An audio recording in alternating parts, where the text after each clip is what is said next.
بچه‌ها قلموی اول قلموی پارس آرتیست که خیلی معروفه، سایز 2-0، اصلا کیفیت قابل قبولی نداره. بعد 2 ماه استفاده این اتفاق براش افتاده که خیلی فاجعه است. قلموی بعدی قلموی رهاورده، سایز 3-0 رو من دارم، کیفیت قابل قبول بوده. ببینید یک کم آب میخوره دوباره درست میشه.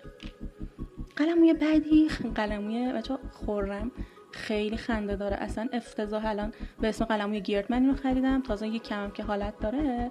من خودم با قیچی اینو انجام دادم. اصلا نخرید خرم بچه‌ها، خرم نخرید. ولی این قلموی پارس آرتیسته، به شدت کیفیت قابل قبولی داره. تازه این شکلی هم که شده، بعد اینکه آب میخوره این شکلی میشه. ببینید کاملا خوبه. حالا من اینو بد گذاشتم، یه دونه پرزش جدا شده، مشخصه که چجوری این اتفاق افتاد. قلموی بعدی قلموی پرشین آرت، من به شدت از این قلمو هم راضی بودم، کیفیت قابل قبولی داره و اونقدر زود خراب نمیشه.